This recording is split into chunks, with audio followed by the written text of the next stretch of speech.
Root 45 holidays Langkawi and Penang உங்களை வந்து tour கூட்டு போகிறதுக்கு ரெடியாக இருக்காங்க. 4 நைட்டு 5 டே ஜாலியாக வந்து டூர் போகலாம். 39,945 ரூபா பர் பர்சனு.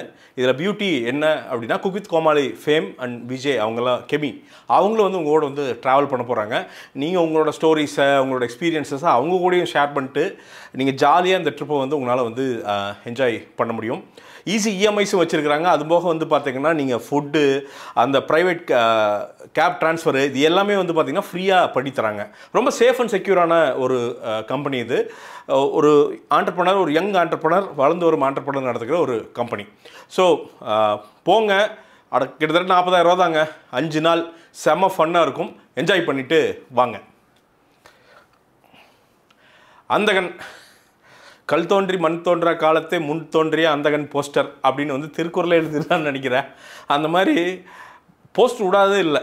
காது ஊத்து, கருமாரி, கல்யாணம், என்னவா இருக்கட்டும், அந்தகன் போஸ்டர் ஒன்று வந்துடும். வாழ்த்து, happy new year, happy Pongal.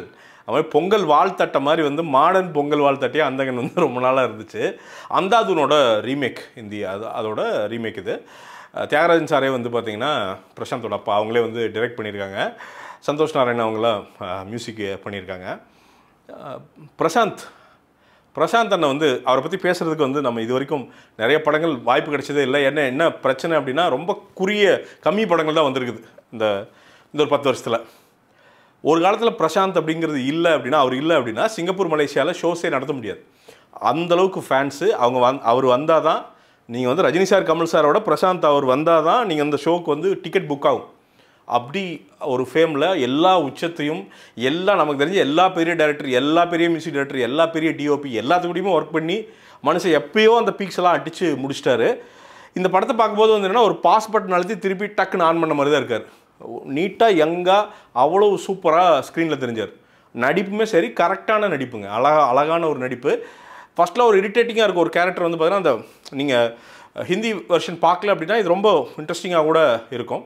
சூப்பராக இருக்கும். அதாவது வந்து தன்னை வந்து பார்த்திங்கன்னா ஒரு பார்வையற்றவராக வந்து காட்டிகிட்டு இருப்பார், நிஜமாக இருக்க மாட்டார்.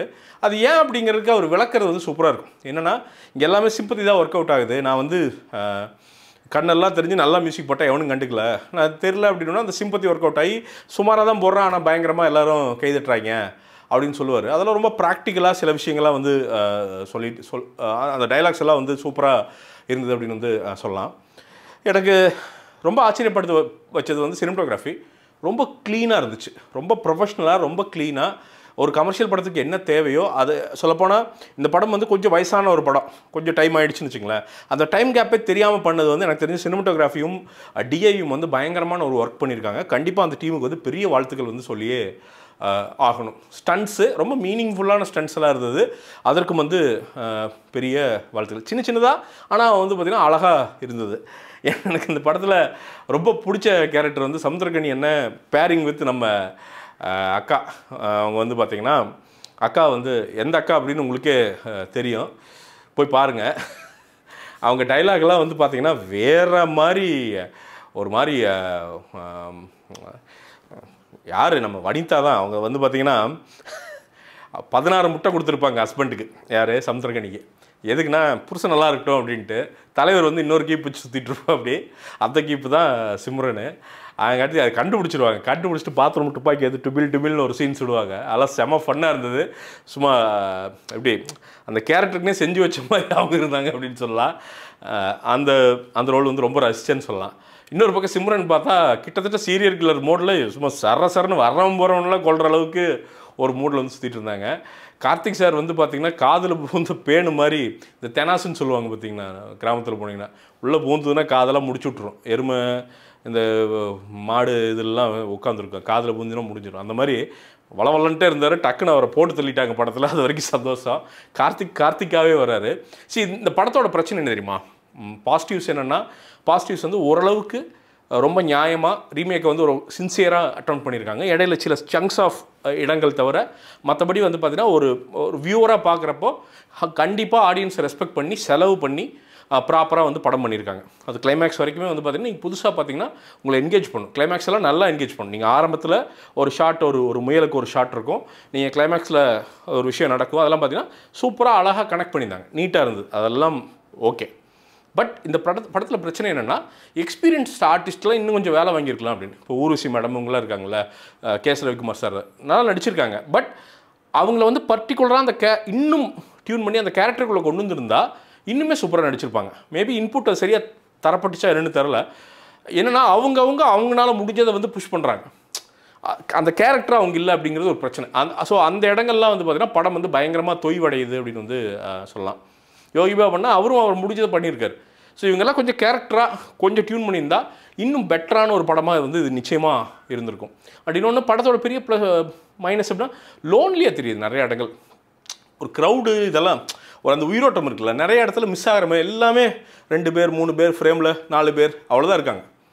ஸோ அது வந்து கொஞ்சம் அந்த ஜனரஞ்சகம் இருக்குல்ல, அது மிஸ் ஆன ஒரு ஃபீலிங். பட் பேக்ரவுண்ட் மியூசிக்கு இது எல்லாமே சூப்பராக இருந்துச்சு.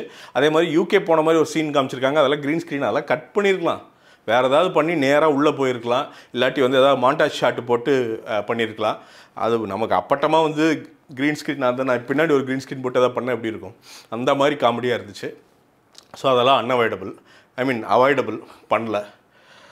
பட் படமாக எப்படிரா என்னடா பிரசாந்த் கம்பேக்கா இல்லையா, சரி எங்களுக்கு ஆடியன்ஸாக இந்த வீக்கெண்டு போகணும் என்ன அப்படின்னா ஓகேவாக இருக்குங்க, டீசெண்டாக இருக்கும்.